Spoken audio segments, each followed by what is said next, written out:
고등비평이라고 하는 표현은 18세기 중반부터 20세기 초까지 유럽에서 존 아스트룩, 그리고 샘 로, 그리고 아이 호른, 가블로, 그리고 바우어, 벨하우젠, 이런 사람들의 작품이 출간되면서 널리 대중들에게 알려지기 시작했고, 그리고 학자들이 널리 이 방법을 수용한 것입니다.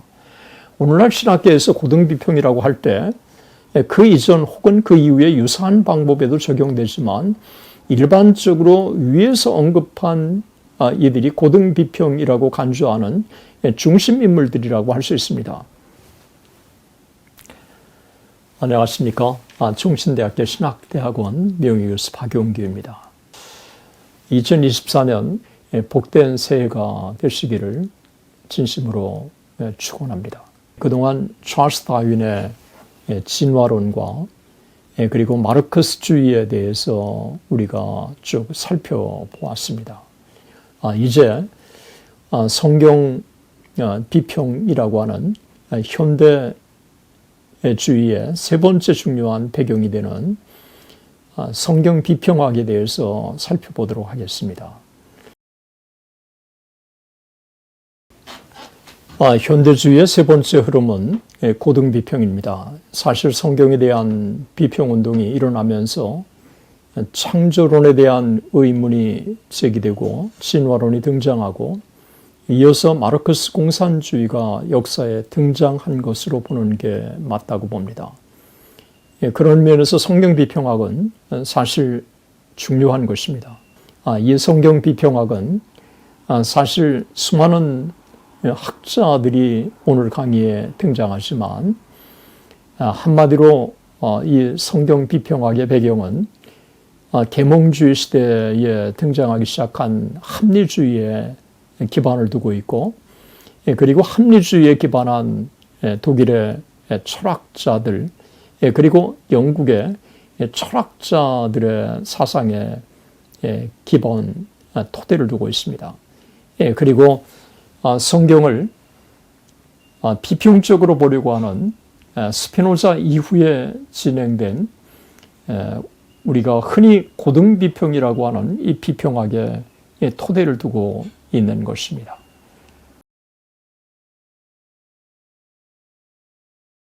성경 비평학은 그 자체가 역사적으로 성경적으로 범위가 넓습니다. 성경 비평학은 하등 비평이라고 말하는 본문 비평과 고등 비평으로 크게 나눌 수 있습니다.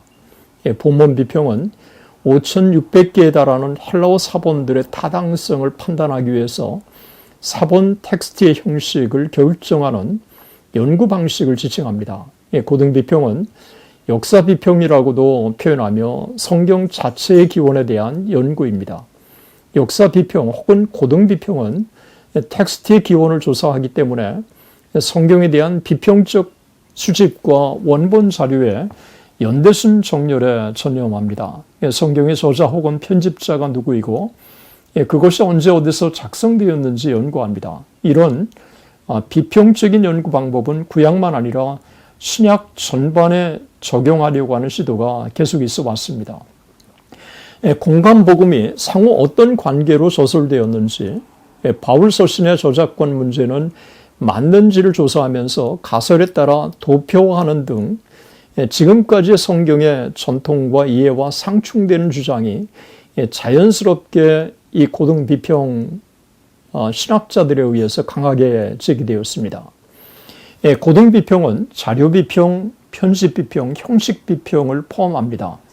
자료비평은 최종 본문의 저자 혹은 편집자가 사용한 자료를 확증하려고 하는 비평학입니다. 다양한 이전 자료가 인용된 성경에서 역사가는 역사적 신뢰성을 평가하는 첫 번째 단계로 성경 필자들이 사용한 자료를 확인하고 연도를 지정하려고 시도합니다. 그 외에도 성경학자들은 성경 저자가 어떤 자료를 사용했는지를 결정하기 위해서 본문이 쓰여진 방식, 예를 들면 문체, 어휘, 반복 등의 변화를 연구합니다. 문서서는 자료 비평을 기반으로 합니다. 역사적으로 어떤 학자는 자료 비평을 17세기 프랑스 성직자 리차드 시몽까지 거슬러 올라가고 어떤 학자들은 고대 고전, 특히 호모의 일리아드의 텍스트를 조사하기 위해서 이미 개발된 방법을 자신의 작품에 적용한 18세기 장 아스트룩으로 거슬러 올라갑니다. 자료 비평은 독일 학자들이 선구적인 역할을 감당했는데 대표적인 인물로는 줄리우스 벨하우젠을 들 수 있습니다. 그의 가장 영향력 있는 작품은 벨하우젠의 이스라엘 역사에 대한 프롤레고메나라고 하는 1878년의 작품을 들 수가 있는 것입니다. 때때로 편집 역사라고도 불리는 편집 비평은 성경 본문을 비평적으로 연구하기 위해서 자료들의 수집, 정리, 편집을 연구하는 비평학입니다. 편집 비평은 텍스트의 저자를 원본 자료의 편집자로 간주합니다. 편집 비평은 형식 비평과 달리 원래 장르를 발견하기 위해서 내러티브의 다양한 부분을 살펴보지는 않습니다. 대신 편집자가 자신의 신학적인 목표를 표현하기 위해서 내러티브를 어떻게 형성했는지에 초점을 맞춥니다. 편집 비평은 사료의 수집, 배열, 편집 및 수정을 연구합니다. 양식 비평은 성경의 단위를 문학적 패턴에 따라서 분류하고 각 유형을 구전 전달시키기까지 추적하는 성경 비평 방법을 지칭하는 것입니다. 형식 비평은 단위의 원래 형식과 문학 전통의 역사적인 맥락을 결정하려고 합니다. 대표적인 인물로는 헤르만 쿵게를 들 수가 있습니다. 1862년에서 1932년까지 살았던 인물이죠. 그는 히브리어 성경을 분석하기 위한 비평 형식을 개발합니다. 이후 오경의 기원을 설명하는 문서서를 보완하고 이것을 기독교 신약을 연구하는 데 사용합니다.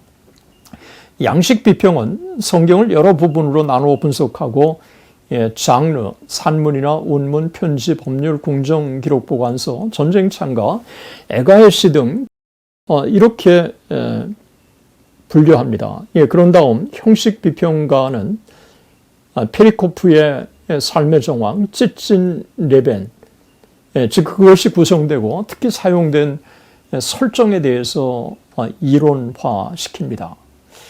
고등 비평의 역사는 그러면 어떻게 될까요? 고등 비평의 기본을 거슬러 올라가는 것은 생각보다 단순하지는 않습니다. 고등 비평을 옹호하는 이들은 에라스무스와 그 이전까지 어거스틴에게 거슬러 올라갈 수 있다고 주장합니다. 어떤 학자는 1521년 칼 스타트, 1574년 여호수아 주석을 출간한 벨기에 학자 안드레아스 마시우스, 그리고 1660년 조직신학을 출간한 페리리우스라고 하는 로마 캐톨릭 신부에게로 근원을 거슬러 올라가기도 합니다. 그러나 많은 학자들은 네덜란드 합리주의 철학자인 스피노자에게서 고등 비평이 유래됐다고 그렇게 보고 있습니다.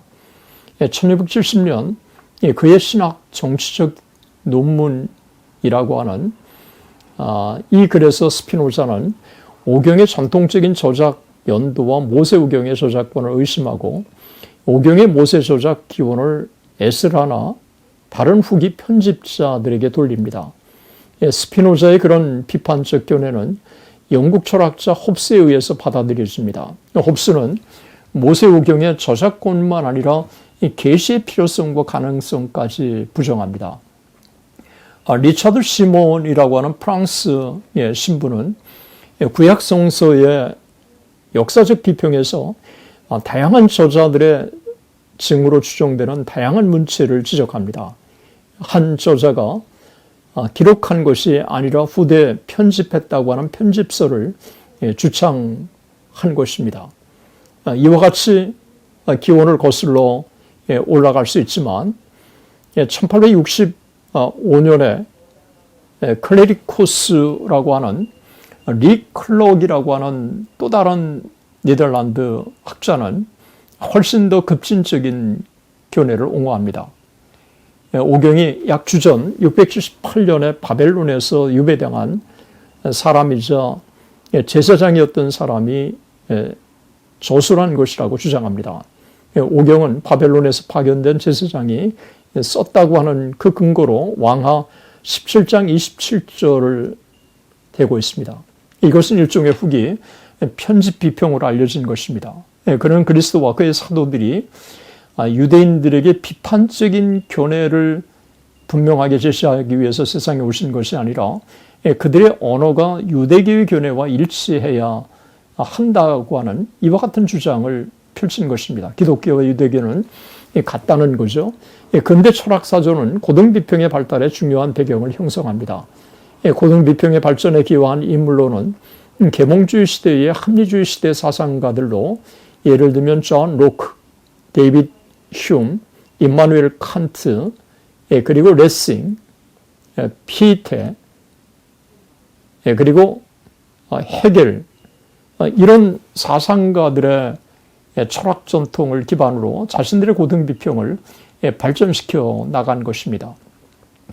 고등비평이라고 하는 표현은 18세기 중반부터 20세기 초까지 유럽에서 존 아스트룩, 그리고 샘 로, 그리고 아이 홀은 가블로, 그리고 바우어, 벨하우젠, 이런 사람들의 작품이 출간되면서 널리 대중들에게 알려지기 시작했고, 그리고 학자들이 널리 이 방법을 수용한 것입니다. 오늘날 신학계에서 고등비평이라고 할 때 그 이전 혹은 그 이후에 유사한 방법에도 적용되지만 일반적으로 위에서 언급한 이들이 고등비평이라고 간주하는 중심 인물들이라고 할 수 있습니다. 1753년에 의사이자 방탕한 삶의 자유사상가로 평판이 널리 알려진 프랑스 사람 아스트룩이 처음으로 여호와교와 엘로힘교 분열 가설을 제시하면서 새로운 고등비평 시대를 열었습니다. 아스트룩은 여호와와 엘로힘이라고는 두 이름을 사용함으로써 이 책이 서로 다른 문서로 구성되었다고 주장한 것입니다. 아스트룩은 소위 문서설의 아버지라고 불립니다. 아스트룩은 창세기 적어도 10개에서 12개의 서로 다른 그런 사료들이 있다고 그는 말합니다. 그는 오경의 신적인 권위를 부인하고 이 책이 반복, 무질서, 모순으로 그렇게 점철되었다고 모세오경을 폄하합니다. 괴팅겐 대학의 아이호르는 기록 가설을 주창하는데 이 기록 가설이 널리 영향을 미치기 시작하면서 그의 이름과 고등비평이라는 이름이 동일시되기도 했습니다. 아이오른의 뒤를 이어서 바토가 고등비평의 이론을 따랐고 다시 하르트만이 모세의 저작권을 부인합니다. 그리고 요한 필립 가블로는 성경의 완전성을 고르는 장기간의 작업을 시작한 최초의 개봉주의 학자였습니다.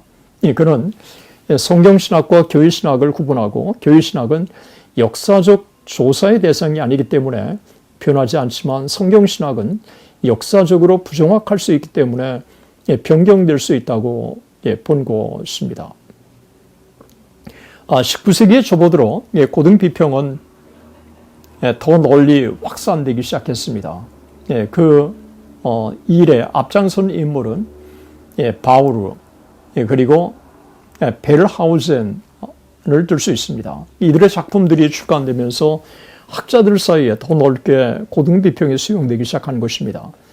그 흐름을 가장 앞장서서 주도한 나라가 역시 독일이고 그리고 네덜란드라고 들 수 있습니다. 그 중심에는 하이델베르그 대학이 기원적으로 있었습니다. 1806년 하이델베르그 대학의 교수였던 드 베테는 40년 동안 6판에 걸쳐서 출간된 작품을 출간하면서 고등비평학을 주도합니다. 구약성서의 도입에 대한 그의 비평학은 아이호른과 동일한 방법론을 수용해서 신명기가 요시야 시대에 작성되었다고 가정합니다. 열왕기하 22장 8절에 근거한 것입니다. 얼마 지나지 않아 헤겔주의자였던 바트케와 레오폴드 조지가 첫 구약 4권의 이 성경이 모세가 기록한 것이 아니라 후대의 작품이라고 주장합니다. 이들의 뒤를 이어서 브릭이 등장해서 기본 스크립트 또는 편집자 이론의 사상을 주창합니다.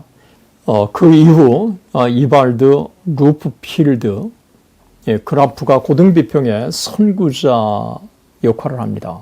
특히 로이스의 제자였던 그라프는 1866년에 구약 역사서에 관한 책을 저술하고 여호와 문서와 엘로힘 문서가 모세 시대 수백 년 후에 쓰였다고 하는 설을 주장합니다.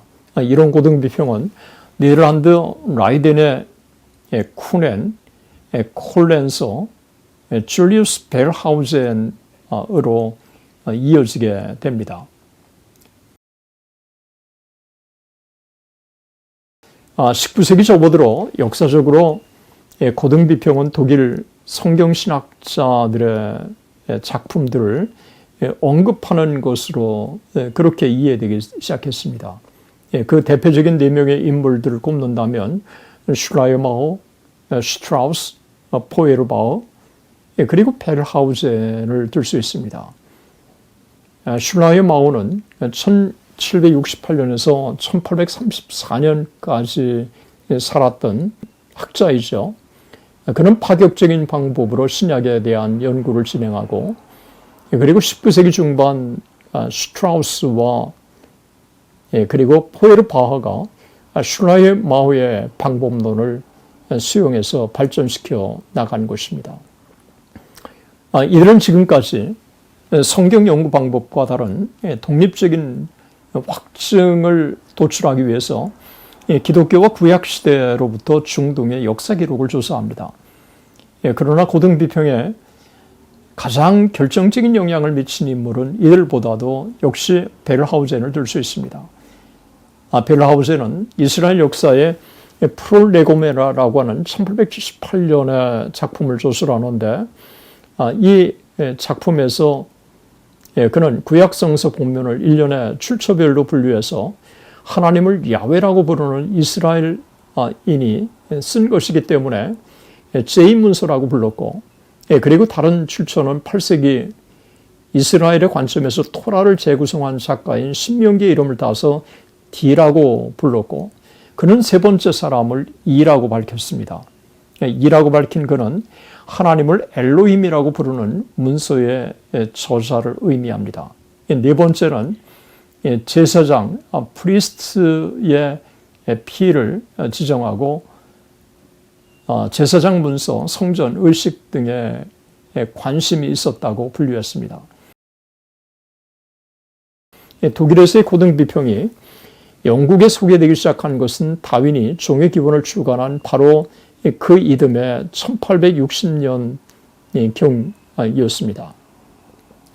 세뮤엘 테일러 콜리치, 특히 조지 엘리엇이 번역한 스트라우스의 예수의 생애, 그리고 포에르바흐의 기독교의 본질 1854년의 작품, 이 저술이 영국으로 유입되는 데 있어서 고등비평의 중요한 통로가 된 것입니다. 1860년 7명의 자유주의 성공의 신학자들이 논문, 평론, Essays and Review라고 하는 이와 같은 책을 출간합니다.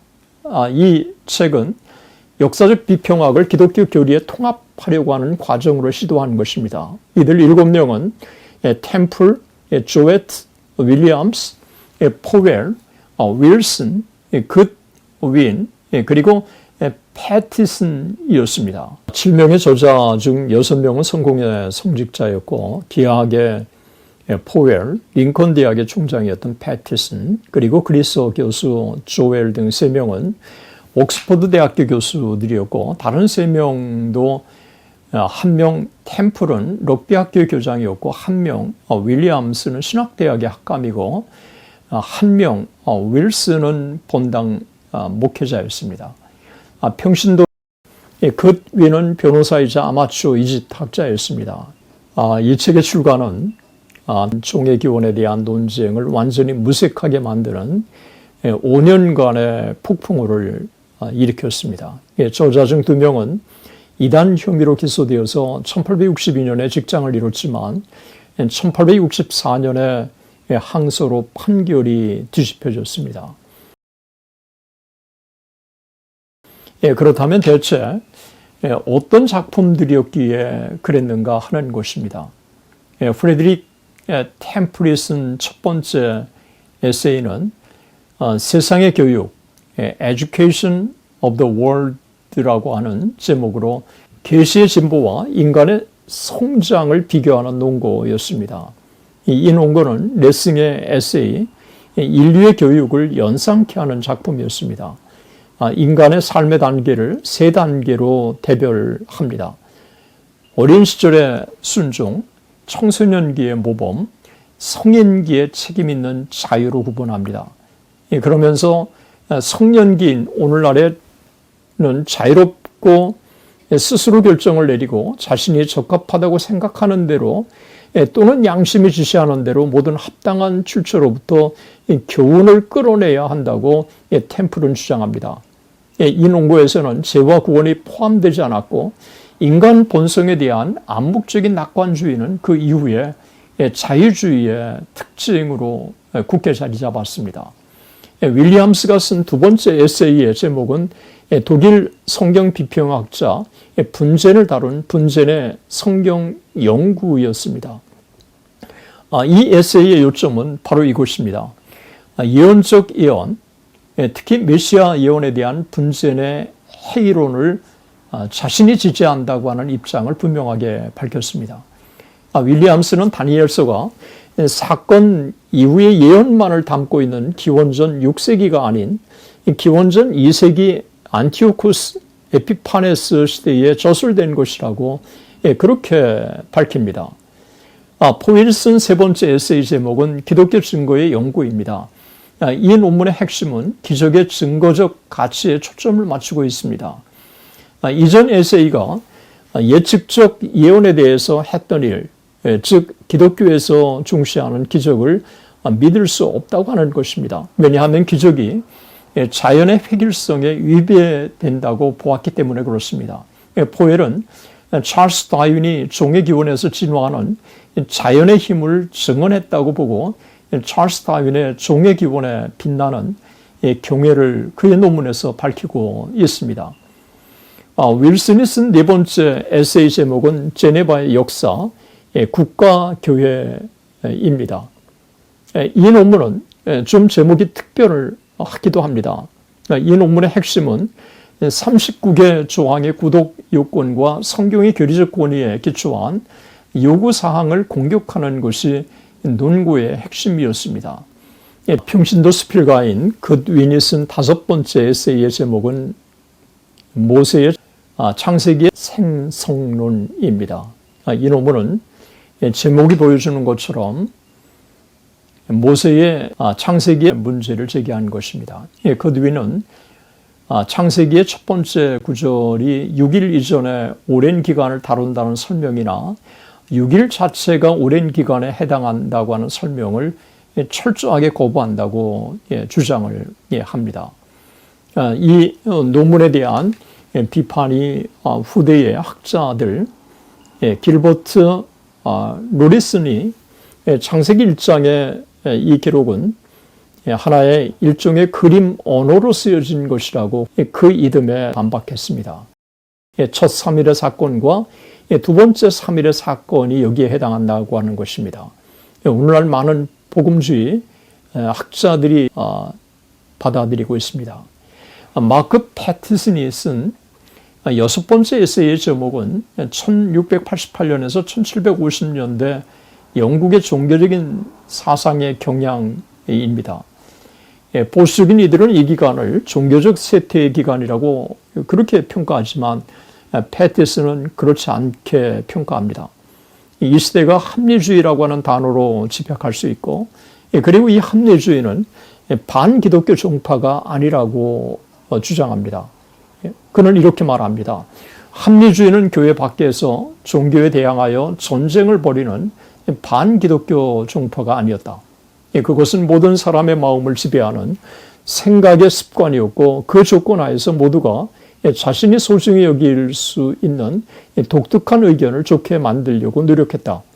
교인들은 그의 신조에 조항수에 있어서 소시니안과 달랐고 그리고 소시니안은 이실론자와 달랐다. 그러나 모두 합리적 증거를 통해 자신들의 믿음을 시험해 보기로 동의했다.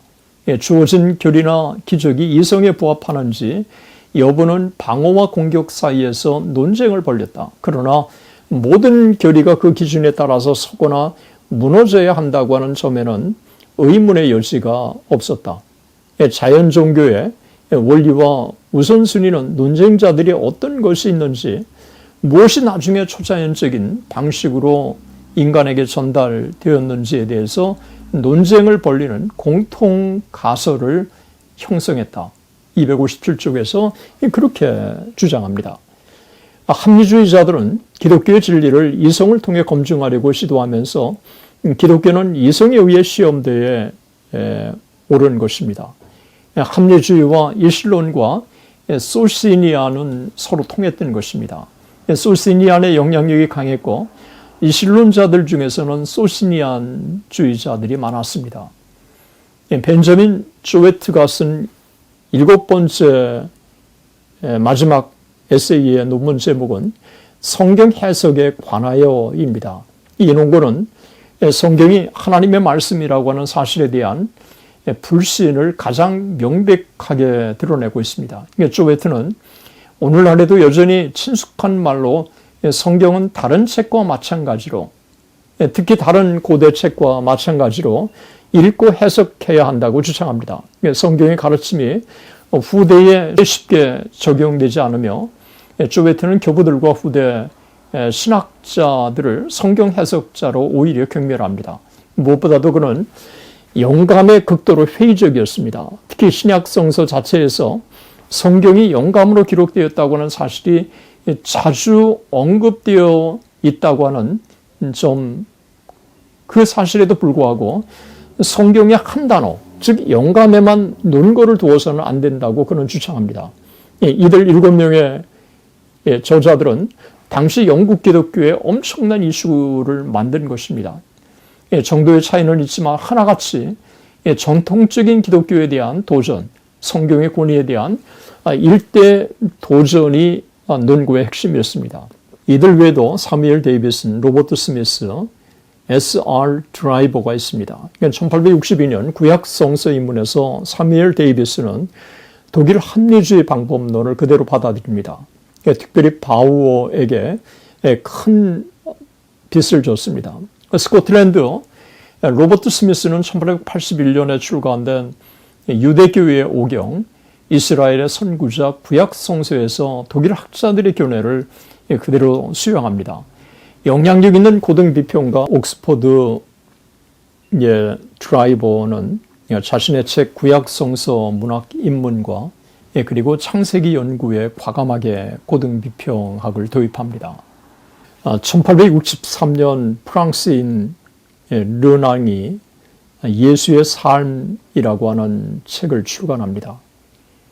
그는 스트라스와 포에르바흐와 같은 전통을 그대로 계승해서 성경을 비평합니다. 이제 고등비평을 평가를 하겠습니다. 고등비평은 종종, 아니 자주 하나님의 말씀의 진정성을 부인합니다. 고등비평은 성경의 영감에서 출발점을 삼지 않고 역사 비평적 방법을 통해서 성경의 진정한 저자가 누구인지를 찾으려고 합니다. 예를 들어 고등비평학자들은 복음서의 저자들이 마태, 마가, 누가, 요한이 아니라 사도들보다 훨씬 늦게 살았던 사람들이라고 가정합니다. 그들은 소위 성경 저자들이 정보를 얻는 큐 문서가 있다는 가정을 제시합니다. 고등비평은 순수한 의미의 과학적이기보다 거대한 전 체제로 작동하는 철학에 가깝다고 그랜드 리치스는 말합니다. 이와 같은 고등비평의 성경 연구 방법은 하나의 가설하에 진행된 것으로 이러한 이론이 주관주의적, 인본주의적, 합리주의적, 상대주의적 전제 위에 구축되었다고 하는 사실입니다. 고등비평의 연구 방법은 성경을 영감으로 기록된 계시라고 받아들이지 않습니다. 볼트만이 전형적으로 보여주듯 성경은 신화라고 말합니다. 절대 다수의 고등비평 옹호자들은 성경을 연구하지만 결국 회의론에 빠지고 만 것입니다. 그 결과 고등비평을 옹호하는 많은 사람들이 자신의 개인적인 경험을 유일한 진리의 원천으로 삼으려고 한 것입니다. 고등비평가들이 성경의 신적인 영감을 부정하고 성경을 초대교회 사물로 보거나 성경의 신화가 다수 포함된 것으로 보고 무엇보다도 성경의 초자연적인 기적, 이적, 처녀 탄생, 부활을 비롯한 사건들이 이성과 배치된다고 보고 있습니다. 고등비평이 성경과 성경의 초자연적인 성격에 대한 공격과 동일시되는 이유도 바로 여기에 있습니다. 고등비평가들 중에는 성경에 하나님의 존재조차 의심하거나 믿지 않는 자들이 있습니다. 이런 이유 때문에 역사비평 혹은 고등비평은 복음주의 신학자들로부터 강력한 저항을 받은 것입니다. 그 몇 가지 이유는 다음과 같이 정리할 수 있습니다. 첫째, 고등비평은 18세기 이후 발흥한 계몽주의, 합리주의에 기반한 반초자연주의를 기반으로 해서 출발하고 있다고 하는 것입니다. 둘째, 고등비평은 성경을 기록한 목격자들의 역할을 무시하거나 별로 대수롭지 않게 여기고 있습니다. 예를 들면 누가복음 1장 1절에서 4절에서 증거하듯 목격자들은 사건 기록과 역사 서술에서 절대적으로 중요한 인물들이었습니다. 성경의 모든 책이 동시대의 목격자들에 의해서 기록되었다고 하는 사실은 너무도 중요한 것입니다. 그리고 성경은 이들은 1세기에 기록된 것이 아니라 후대에 기록된 것이라고 주장하고 있습니다. 셋째, 성령이 영감으로 기록된 것으로 받아들이지 않고 후대 신앙의 공동체의 산물이라고 주장합니다. 성경에 신화가 포함되었다고 주장하는데 사실은 이것은 신약 성서의 설명과도 배치됩니다. 신약 성경은 특히 신화를 거부합니다. 그 구체적인 사례들은 베드로후서 1장 16절, 디모데전서 1장 4절, 그리고 4장 7절, 디모데후서 4장 4절, 디도서 1장 14절을 들 수 있습니다. 때문에 고등비평을 주장하는 학자들은 성경에는 신화 왜곡이 가득했다고 주장합니다. 성경을 고대에 기록된 어느 고전과 동일한 수준의 책으로 간주해야 한다고 이들은 말합니다.